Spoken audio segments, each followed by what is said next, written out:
And amen. The name of the sermon today is, Who was the first visitor?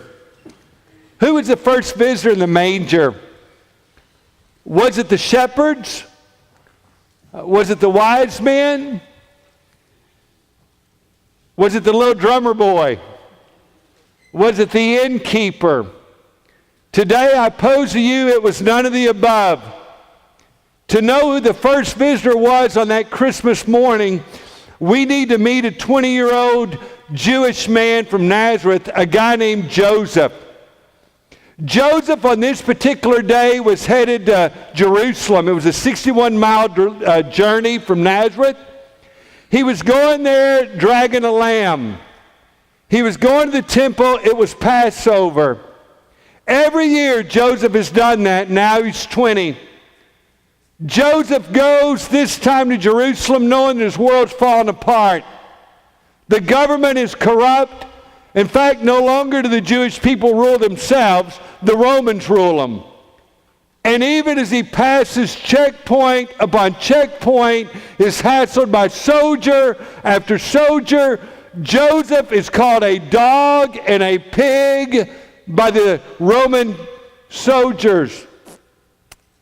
And he says in his mind, things are not right in my country. And even as he looks around on his way to Jerusalem, he sees everybody's doing what's right in their own eyes.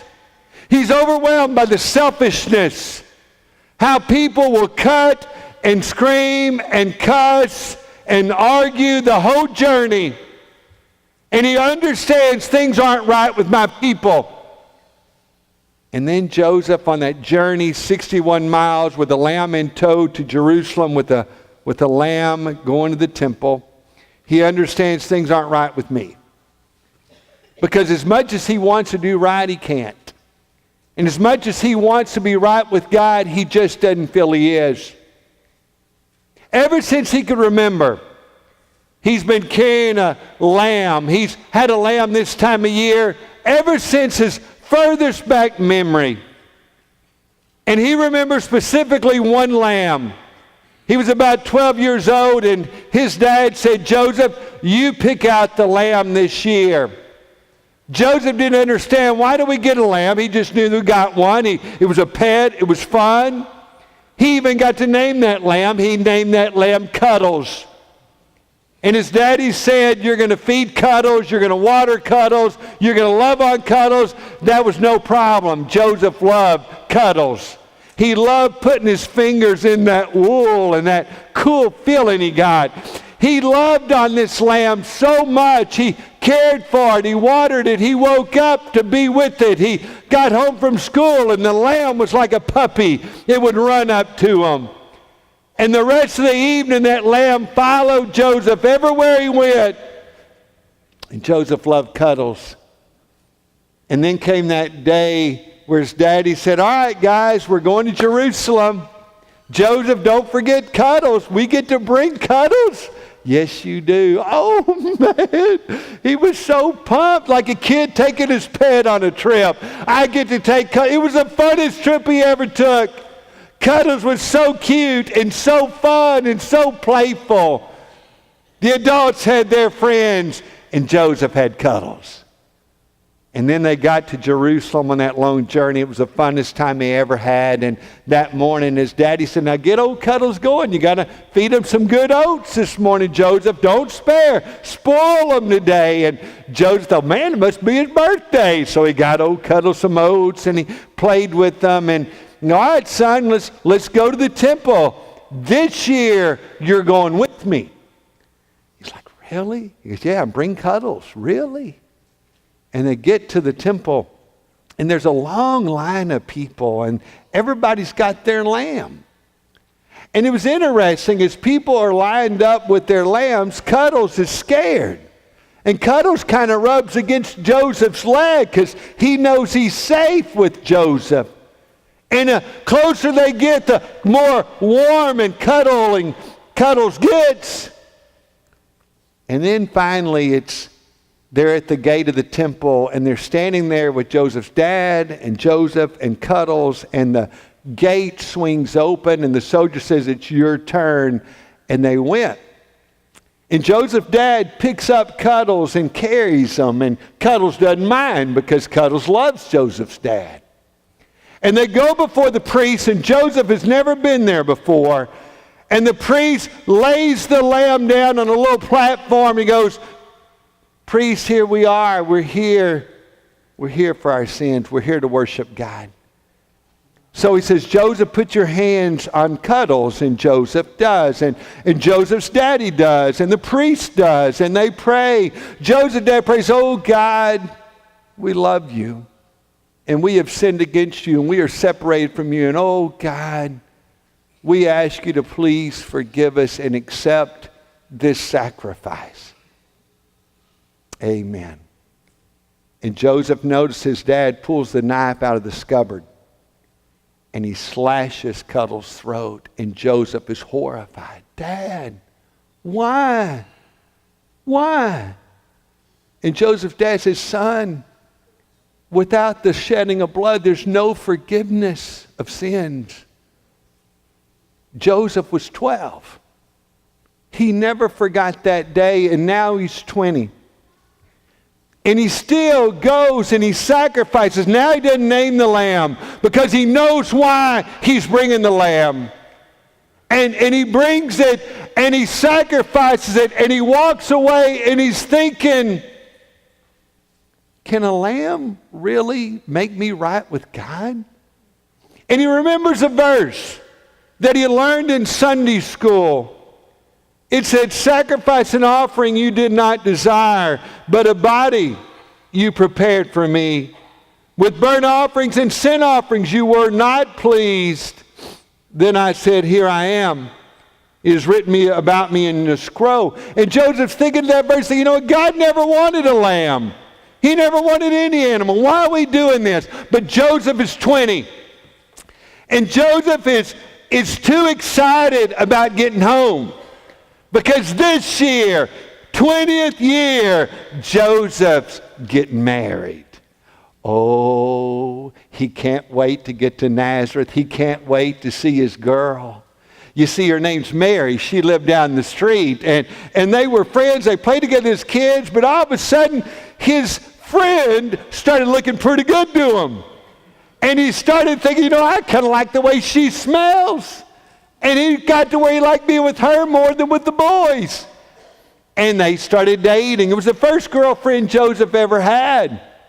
And she was quiet and gentle and sweet. And he was quiet, but she knew how to get him to talking. And she listened and she lit up when he spoke. And oh, he loved that girl and he asked her to marry him. And you know what? Mary knew he's just a carpenter. He's not educated. He's not trained. We'll be fighting to make ends meet the rest of our lives, but that's okay. Joseph's a good man. He loves God. He loves me. So she said yes. He asked Mary to marry him. Now, it's been 3 months since he's seen her because her cousin Elizabeth, who's quite old, she's about 63 years old, she got pregnant. It's 63, ladies. There's still hope. And so she went to help care for her old cousin who had a baby. But Mary said before she left, Joseph, as soon as Passover's over, by the time you get home, I'll be home. So Joseph knows. So he leaves Jerusalem. He leaves the temple. He's so excited. That 61-mile journey was just like that. And he runs to the house that he made for her. And he showers up. He puts on clean clothes, puts a little CK1 on. And then he goes to her house, and he's so excited because he can't wait for her smile. He can't wait for her hug. He can't wait for her kiss. He's so excited. He knows she's excited. And he knocks on the door at Mary's house. Mary, I'm home. I'm here. And the mom answers the door. Now, that's odd because he expected her to answer the door. And the mom answers the door, and she kind of looks downcast, and Joseph goes, is Mary not back? Oh, no, she's back. Well, where is she? Well, she's in there on the couch. Can I see her? well, yeah, Joseph, come on in. And so Joseph goes in, and there's Mary. And she says, hello, Joseph. He's like, not the response I was expecting. Are you okay, Mary? Yeah, Joseph, I'm fine. Well, Mary, you feeling bad? No, I feel fine, Joseph. Thanks for asking. And he starts wondering, what's changed? I mean, is she having second thoughts? And he sits with her and he tries to talk. She won't look him in the eye. And finally, Joseph says, Mary, come on. We've been together. We've been dating for 8 months. What's wrong? Joseph, we need to talk. Now, let me tell you something. Guys don't like hearing that. Anytime a woman says, we got to talk, there's trouble. And he knows it. And he's like, is she wanting to break up? What did I do wrong? What is it, Mary? And Mary says, come outside. I want to talk to you alone. And Joseph follows her with his heart in his throat. And she says, Joseph, you know I love you. And I wanted to marry you. And Joseph thinks, wait a minute, you wanted to marry me? What's wrong, Mary? Well, Joseph, I can't take you through this. And Joseph goes, look, I asked you to marry me. I knew that better or worse, I knew we'd go through some hard times. Whatever you're going through, Mary, I want to be there. I love you so much that whatever it is, I want to be there. I'm your guy. And she says, I know, but this is different. And he says, Mary, what is it? And she looks at him, and a tear comes in her eye, and she says, Joseph, I'm pregnant. And Joseph's like, you can't be pregnant, Mary, because we haven't had sex. We're both virgins. We made a commitment to God and to each other that we would wait. Remember, we're still wearing our purity ring. And Mary says, Joseph, I am. And Joseph is quiet, and he says, who's the guy, Mary? Were you raped? Were you molested? No, Joseph, nothing like that. Well, Mary, who was it? Why? Why would you do this? I thought we'd be pure. I thought we were virgins. She goes, Joseph, I'm still a virgin. And Joseph says, if you're still a virgin, you're not pregnant. And she says, no, I am. It's God. He goes, Mary, don't pull that stuff with me. Come on. Mary, this isn't God. Mary, come on. I'm just a carpenter. I know you're smarter than me. But Mary, I know better.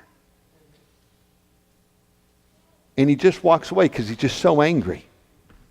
And he don't want to say something he ought not say. He don't want to call her something he ought not call her. And as soon as he gets out of her house, he runs to the woods so angry he is screaming. And he yells, God! I was at the temple. I confessed my sins, God. I didn't expect it to be waiting on me when I got home. Why?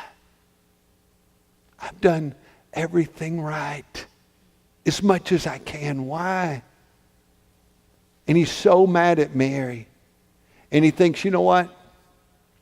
I'm going to divorce her. You see, in that day, if you were engaged, it was the same as marriage. And to break an engagement, you had to divorce.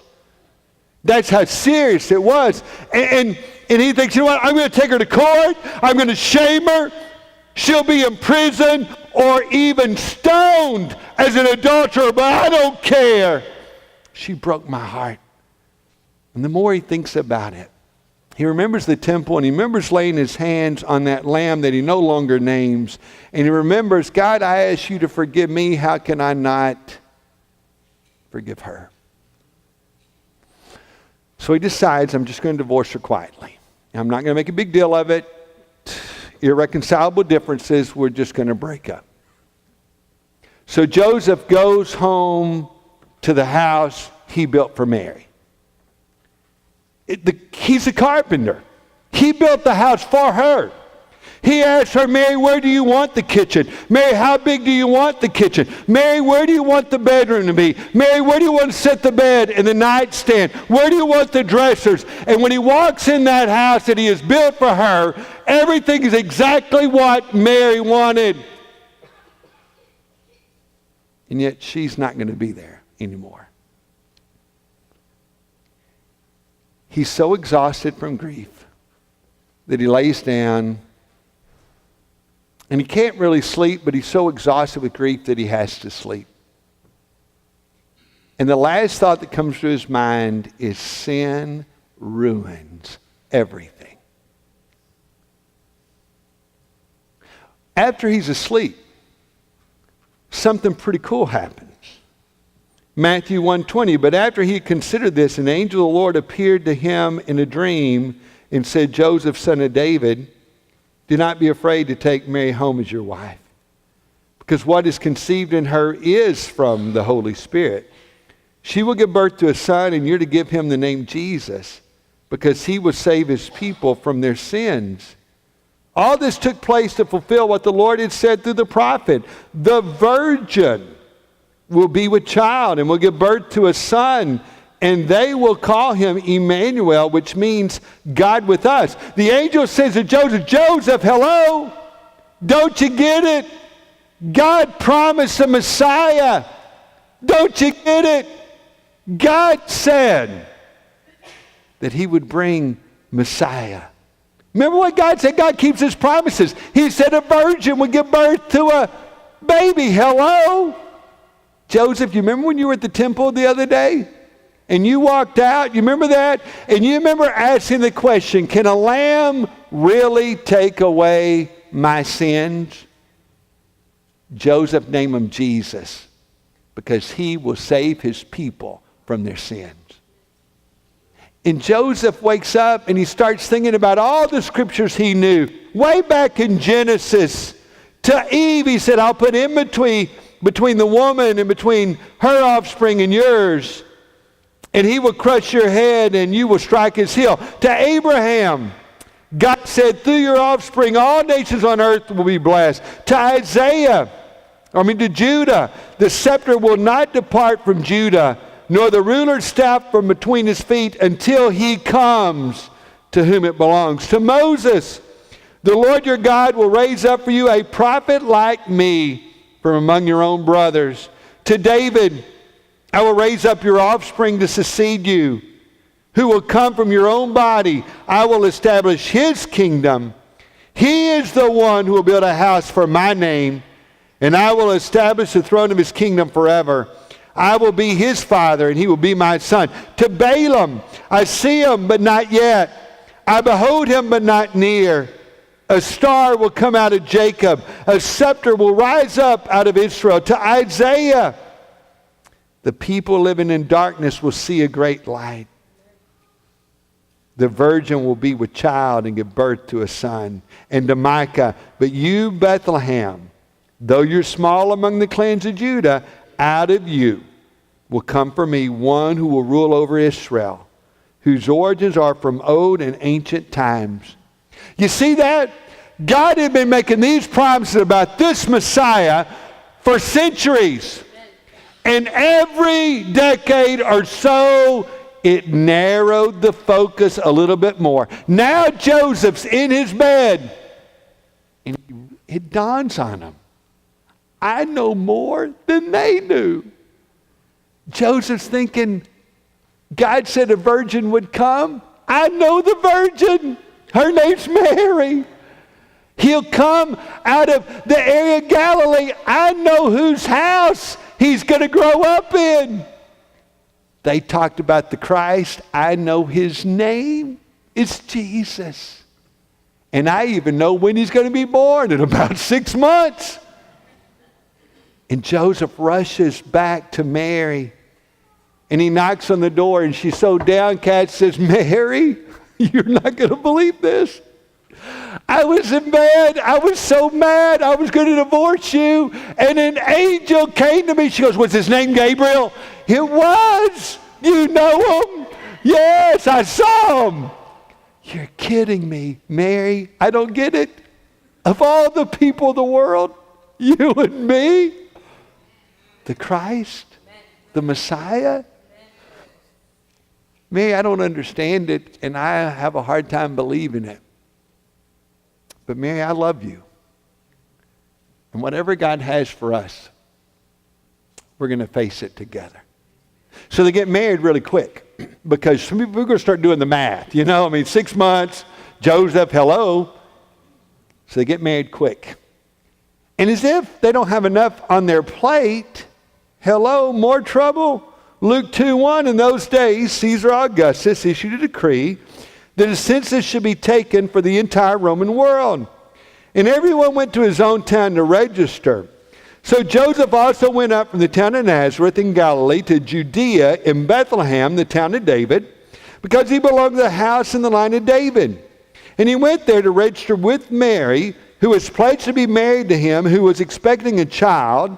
And while they were there, the time came for the baby to be born. Now understand this, they're in Nazareth. She's 9 months pregnant now. She is whopping big.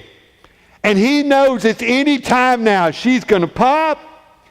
And then they say, you've got to make a 72-mile trip from Nazareth to Bethlehem to pay a tax. And government always gets in the way. You notice that government always messes things up. And I can imagine Joseph going to the Roman magistrate saying, sir, I got the law, I got the order. I'm going to go to Bethlehem. I'm going to pay my tax. I'm going to register. But please, sir, my wife's pregnant. She's 9 months pregnant. It's not safe for her to be on the road. Can I go without her? And the Roman magistrate says, you know what? I don't give a flip how pregnant she is. Y'all will go because that is the law. He goes, but my baby may be lost. He goes, I don't care. One less Jews, no big deal for me. So he has to take his wife. And the whole way on that journey, he has to sell some of his tools just to pay the tax. He borrows a neighbor's donkey. And the whole trip, they sleep under the stars because they don't have money to stay anywhere. And the whole way, Joseph is praying, God, if you hear me, if you love me, don't let her have this baby till we get back to Nazareth, Lord, please. We got family there. We got loved ones there. Oh, God, don't let her have this baby until we get back. And as soon as they hit the city limit of Bethlehem, Joseph, my water broke. God, why? I just prayed. And so he's rushing to try to find somewhere to put her, and the inn is full, and he has no time to find another inn. And the innkeeper says, look, there's no room anywhere. We're sold out. Sir, my wife's having a baby, like right now. Please, do you have a room? Do you have a closet? Anywhere. He goes, look, all I got's a stable, and it's full, but pull my horse out of my stall. There's a little hay in there. Just put it in there. You can go in there. So Joseph takes her in the stall. And no sooner did she get laid down, she starts having these horrible contractions and screaming. The animals are all restless and scared. The dust is flying around. And Joseph is scared to death. And he's clumsily trying, what do I do now, Mary? What do I do now? Don't worry about what you do. I got to do something. And he's trying to help her. And then she lets out that blood-curdling scream. And the next thing you know, a baby. And the baby's cold and shivering and naked. And Joseph holds him up and goes, he's so beautiful. And Mary goes, hello, do you mind wrapping him? He's going to get pneumonia. Okay. And so she gets him and gives him, and he wraps her. She wraps him really quick. And he goes, Mary, he's beautiful. I feel like I'm a visitor here. He says, Mary, God's son has just been born, and we're the only ones who know it. Mary, let's say it together. And you shall call his name Jesus, for he will save his people from their sins. Mary, I never felt forgiven. I never felt right with God. I offered all those lambs. They never mattered. It never really seemed to fit. But for some reason today, I feel forgiven. And Mary, no one else knows that we're even here. Isn't that tragic? The whole world, no one knows. And all of a sudden, some shepherds show up. And you know what? When you see shepherd, you think sin. Shepherd sin, shepherd sin. They were synonymous because shepherds were crude, they were vulgar, they were lazy, they couldn't hold a job, so they lived out in the fields. You never wanted to meet a shepherd in a dark alley, trust me. And here Joseph is with Mary and their newborn baby, God's son, and these wild guys show up. It's like a motorcycle crew. And Joseph jumps up. It's his first chance to defend his family. What do you want? We don't have any money here. Can't you see we just had a baby? Come on, there's nothing here for you. And the shepherds say, sir, please relax.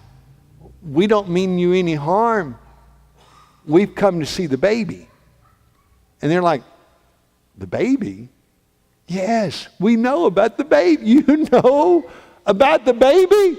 Yes, let us tell you our story. Luke 2:9, an angel of the Lord appeared to us, and the glory of the Lord shone around us, and we were terrified. But the angel said to us, do not be afraid. I bring you good news of great joy that will be for all people. Today in the town of David, a Savior has been born to you. He is Christ the Lord. And this will be a sign to you. You'll find a baby wrapped in cloths lying in a manger in a stable.